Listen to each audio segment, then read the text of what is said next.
বরাক দর্পণ studio.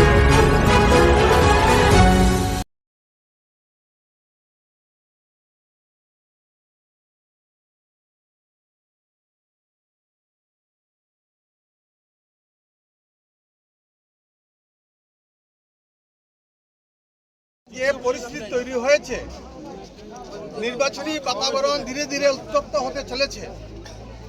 স্থানীয় প্রার্থী versus বহিরাগত। আজ আমি দোলাই কনস্টিটিউয়েন্সির যে সকল দাদা মায়েরা এবং ভাই বোনরা আছেন তাদেরকে আমি অবগত করাতে চাই,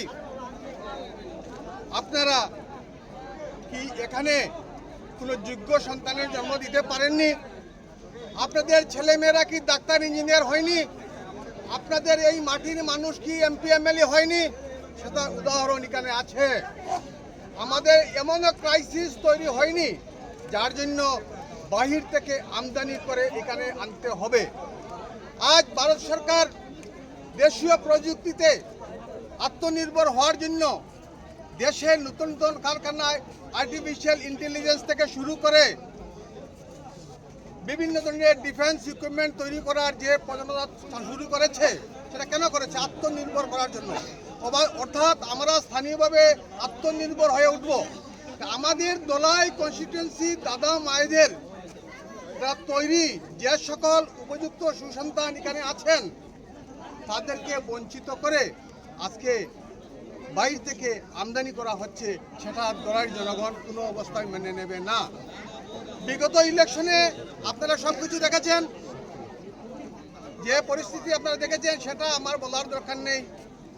27টা জিপিতে 27 জন অঘোষিত এমএলএ কাজ করছেন, এমপি এমএলএ কাজ করেছেন। তারপরে আমি তো বলছি এই জায়গাতে 1 লক্ষ ভোটের অধিকে যদি উপযুক্ত প্রার্থীকে দেওয়া হতো, 1 লক্ষ ভোটের অধিকে বিজয়ী হওয়ার সম্ভাবনা ছিল এখানে।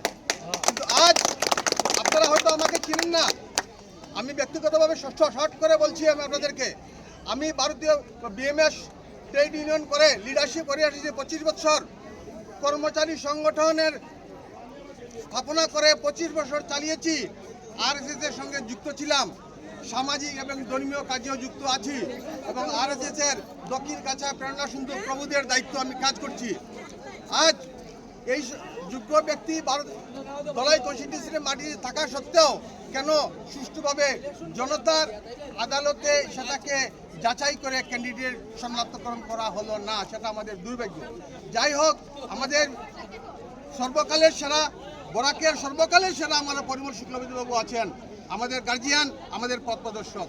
উনি আমাদেরকে রাস্তা দেখাবেন, আগামী দিনে কী করতে হবে না করতে হবে সেটা ওনার গাইডলাইন মতো আমরা চলবো।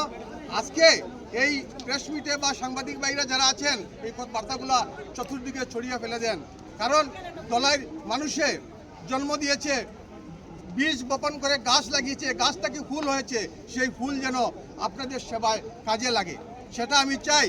আমি এই বছর নমিনেশন বা প্রার্থিত্ব দেওয়ার ইচ্ছা ছিল না, বিভিন্নভাবে সব অ্যাঙ্গল থেকে প্রেশার হওয়ার পরে আমি বাধ্য হয়েছি ডিস্ট্রিক্ট প্রেসিডেন্টকে বলে 20 তারিখে কাগজ জমা দিয়ে এসেছি।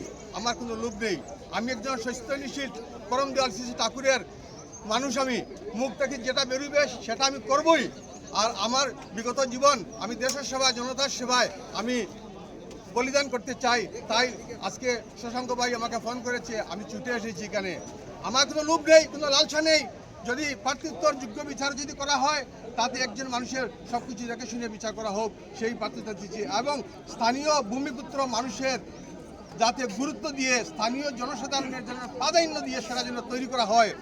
রান্না ভাত, বাড়া ভাত আমরা খেতে চাই না, কারণ অনেকে ডায়াবেটিসের পেশেন্ট আছেন, বিভিন্ন ধরনের পেশেন্ট আছেন, কেরালা ভাজা, নিম পাতা আমরা অনেকে খাই না, আমরা চাই না, আপনারা বানিয়ে দেন, আমরা খাই।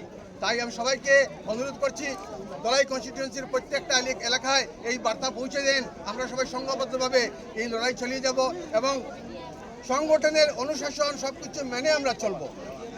সেটাই আমাদের মূল ধর্ম। আমরা যাকেই দেওয়া হয় বিচার বিবেচনা করে দেওয়া হোক এবং আমরা তার সঙ্গে থাকব, সেটাই আমার প্রার্থনা। সবাইকে আমার অনেক অনেক ধন্যবাদ জানিয়ে এখানে শেষ করছি। নমস্কার। নিউজ বরাক দর্পণ স্টুডিও।